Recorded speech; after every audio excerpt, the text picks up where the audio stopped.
Pada sesi ini kita akan membahas tentang paradigma pembelajaran digital dengan tujuan adalah dapat memahami mengapa kita harus berpindah dari era konvensional menjadi era modern, yaitu dengan teknologi di abad 21. Nah, kita mulai di sini adalah teknologi di abad 21. Sadar atau tidak, kita sekarang telah mengalami perubahan yang sangat besar semenjak teknologi dan internet mulai berkembang pesat. Teknologi dan internet berkembang sangat pesat membuat kita harus terpacu untuk mengejar ketertinggalan kita. Perangkat dengan sistem pintar dan canggih sudah mudah didapatkan. Salah satunya sekarang mungkin ada di genggaman jenengan ya, semuanya yaitu smartphone. Akibatnya kita dituntut untuk melek atau melihat dengan luas terhadap perubahan di era digital ini. Jelas ada pengaruh terhadap perkembangan teknologi dalam kehidupan kita. Yang pasti adalah, yang pertama adalah semuanya menjadi mudah di era teknologi. Teknologi mudah mulai mengambil alih kontrol kehidupan. Semua orang dapat terhubung dengan teknologi dan internet. Coba kita bayangkan di era mungkin sekitar 5 tahunan yang lalu atau 10 tahun yang lalu, mungkin kita masih untuk sekedar mencari baju, kita harus datang ke sebuah tempat yang mungkin menggunakan energi, waktu, dan biaya untuk mencapainya. Tapi dengan teknologi yang sangat canggih sekarang, kita tinggal menggunakan smartphone kita bisa melakukan shopping secara online, atau bahkan kita juga bisa melakukan kegiatan perbankan secara online. Nah, itulah salah satu pengaruh yang akan merubah kehidupan kita dengan adanya teknologi. Jelas perubahan teknologi ini akan mempengaruhi semua dalam aspek bidang yang ada, antara lain yaitu pendidikan. Nah, pembelajaran di abad 21 ini tidak lepas dengan penggunaan digital, karena di sini karakteristiknya sudah berbeda dengan pembelajaran sebelum abad 21. Ciri-ciri pembelajaran abad 21 yang pertama adalah tersedianya informasi di mana saja dan kapan saja.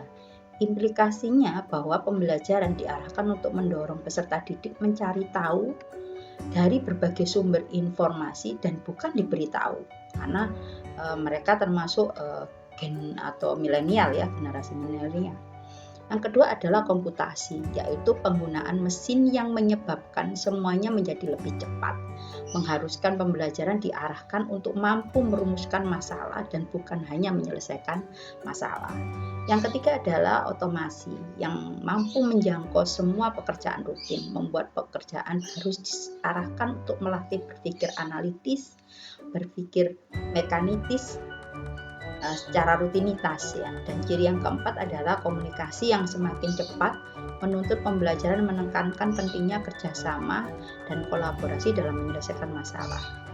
Konsep pendidikan atau pembelajaran yang dibangun pada abad 21 di sini yaitu digitalisasi dan komputerisasi, di mana memungkinkan adanya interaksi pembelajaran yang tidak mengenal ruang dan waktu, pembelajaran di mana adanya kelas yang tidak harus dilakukan dengan tatap muka dengan guru, jadi peserta didik dapat belajar kapan saja dan di mana saja. Nah, ini awal bagaimana kita sebagai seorang guru mengelola kelas kita dengan menggunakan pembelajaran digital tanpa mengurangi esensial dari ketercapaian tujuan pembelajaran.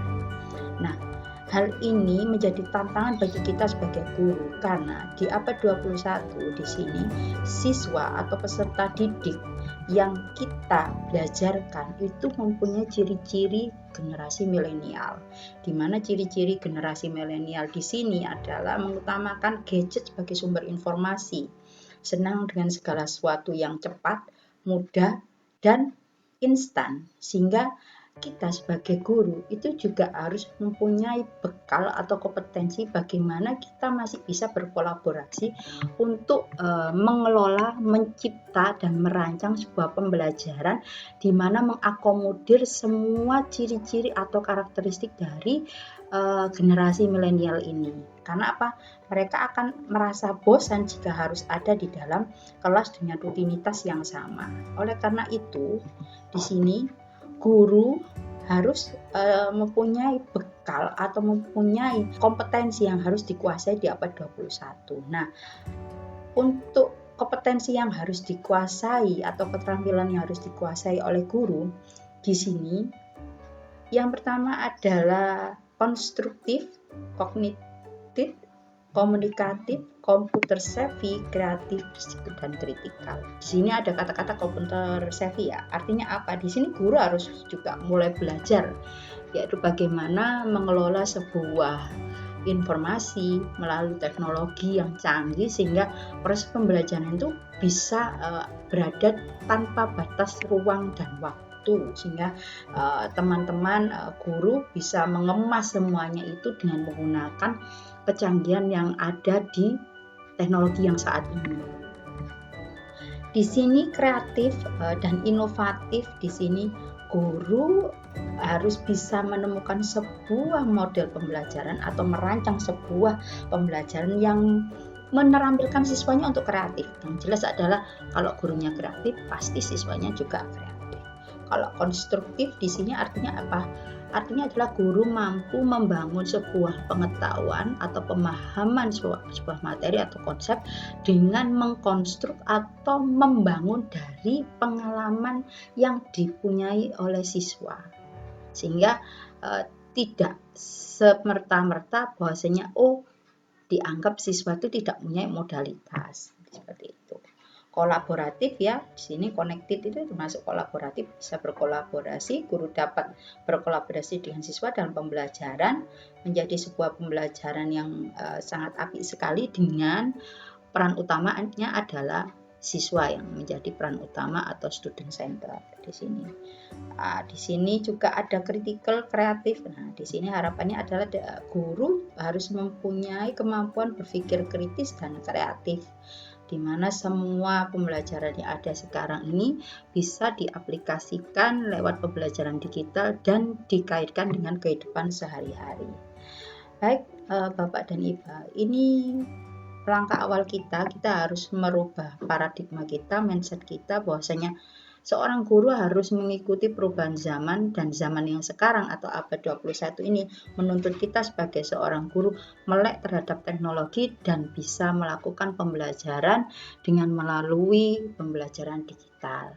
Terima kasih. Assalamualaikum warahmatullahi wabarakatuh.